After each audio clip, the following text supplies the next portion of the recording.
Nasogastric tube insertion.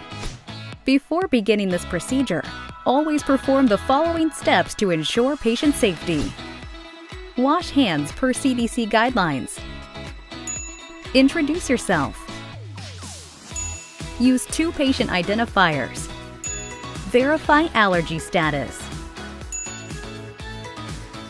Materials needed for tube insertion: Lopez valve, cup of water and straw, suction tubing, specimen cup, stethoscope, water-soluble lubricant, absorbent pad or towel, pen light, tongue blade, pH strips, tape, NG strip, irrigation tray, piston syringe, and nasogastric tube. The procedure: perform a GI assessment, assessing need for nasogastric tube placement.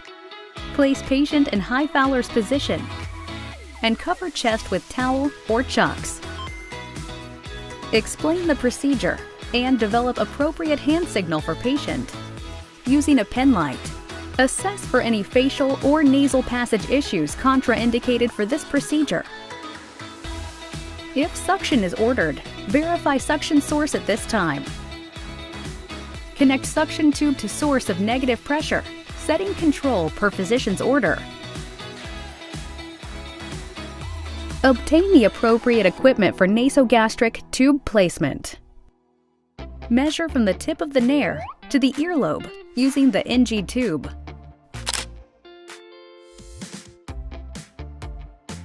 Then, measure to the xiphoid process of the sternum. Mark the distance on the tube with a piece of tape or marker.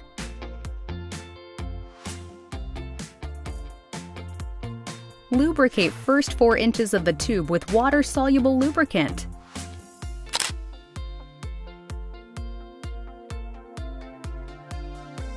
Ask patient to slightly flex the neck backward. Insert tube into nair gently. Pull back tube slightly when patient starts to gag until gagging ceases. Ask patient to tip forehead forward. Give water with straw if applicable, or have patient dry swallow if necessary. Advance the tube several inches at a time as the patient swallows. Advance the tube until the taped or marked point reaches the nair. Pull back tube immediately if there are signs of respiratory distress. Secure nasogastric tube in place. Do not let go of the tube until secured.